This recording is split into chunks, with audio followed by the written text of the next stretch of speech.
Opinion എടുത്തിരിക്കുകയാണ്. അപ്പോൾ അതിനെക്കുറിച്ചും ചർച്ച ചെയ്യും. ഓക്കെ, അങ്ങനെ തീരുമാനിക്കാം അല്ലേ? അല്ലേ മാസ്റ്റർ? നീ വേണ്ട. മലയാള സിനിമയെയും അമ്മ സംഘടനയെയും പിടിച്ചുകുലുക്കിയ നടി അൻസിബ ഹസന്റെ വെളിപ്പെടുത്തലുകൾക്കൊടുവിൽ ലാലേട്ടന്റെ നിർണായക ഇടപെടൽ. കേറി ഇടപെടലിയാ ഇവിടെ പിടിച്ചു നിൽപ്പിനുള്ള ഒരു സാധ്യത മണക്കുന്നുണ്ട്. ഇടപെടട്ടാ, ഞാൻ ഇടപെടും. താനിപ്പോൾ സംഘടനയുടെ പ്രസിഡന്റ് സ്ഥാനത്തില്ലെങ്കിൽ പോലും അമ്മയ്ക്കുള്ളിൽ നടക്കുന്ന അന്യായങ്ങൾ കണ്ടില്ലെന്ന് നടിക്കാൻ തനിക്കാവില്ലെന്ന് വ്യക്തമാക്കി സൂപ്പർ സ്റ്റാർ മോഹൻലാൽ രംഗത്തെത്തിയിരിക്കുകയാണെന്നാണ് പുറത്തുവരുന്ന ഏറ്റവും പുതിയ വാർത്ത. ഇതാണ് വാമനപുരത്തേക്കുള്ള പ്രവേശന കവാടം. തുടക്കം തന്നെ തടസ്സല്ലേ? വാമനപുരത്തുള്ളവരുടെ ദുരിതങ്ങൾ ഇവിടുന്ന് ആരംഭിക്കുന്നു എന്നൊരു ശ്രുതിയുണ്ട്. ഇനി ജോണിമോ വേണം ഒരു മേൽപ്പാലം തീർത്ത് ഞങ്ങളീ പാവം വാമനൊരുത്തുകാരെ രക്ഷിക്കുക.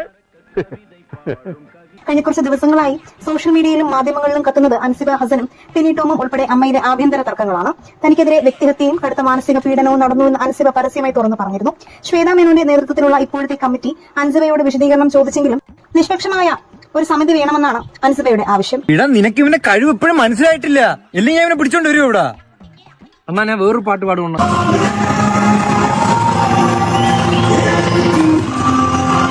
എന്റെ അമ്മയെ നാട്ടിച്ച്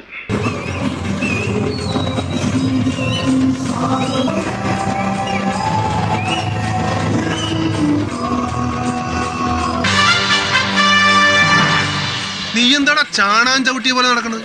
ഈ ഒരു നിർണായക ഘട്ടത്തിലാണ് മുൻ പ്രസിഡന്റ് കൂടിയായ മോഹൻലാൽ ഈ ഒരു വിഷയത്തിൽ ശക്തമായ ഒരു നിലപാട് എടുത്തിരിക്കുന്നത്.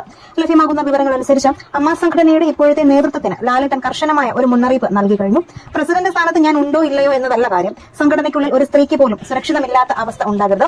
അൻസിബ ഉന്നയിച്ച പരാതികൾ അങ്ങേയറ്റം ഗൗരവമുള്ളതാണ്. അത് കേവലം ഒരു ആഭ്യന്തര പ്രശ്നമായി ഒതുക്കി തീർക്കാൻ നോക്കേണ്ട എന്നാണ് ലാലേട്ടൻ നിലപാട് എടുത്തിരിക്കുന്നത്. എന്നോട് ക്ഷമിക്കണം സാർ.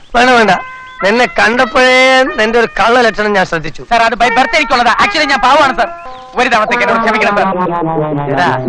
അൻസിബ ആവശ്യപ്പെട്ടതുപോലെ രമേശ് പിഷാരടിയും ഡാൻ ശ്രീനിവാസനും മാലാ പാർവതിയും അടങ്ങുന്ന ഒരു പ്രത്യേക സ്വാതന്ത്ര്യ സമിതി രൂപീകരിച്ചു. ഈ വിഷയത്തിൽ സുതാര്യമായ അന്വേഷണം നടത്താൻ ഇപ്പോഴത്തെ ഭാരവാഹികളോട് ലാലേട്ടൻ ആവശ്യപ്പെട്ടതായാണ് സിനിമാ വൃത്തങ്ങളിൽ നിന്നുള്ള സൂചന. കുറെ കൂടെ നെഞ്ചുറപ്പുള്ള ആരെങ്കിലും കിട്ടുമെങ്കിൽ വിളിച്ചു കൂടെ നിർത്ത്. ജഗന്നാഥന് നേർക്ക് നേരെ നിന്ന് തല്ലുന്ന ആണുങ്ങളോടാ ഇഷ്ടം. മനസ്സിലായോ കൊളപ്പുള്ളി? കണിമംഗലത്തെ തമ്പുരാനോടാ കളി, മറക്കണ്ട. 6-ാം തമ്പുരാനോട്.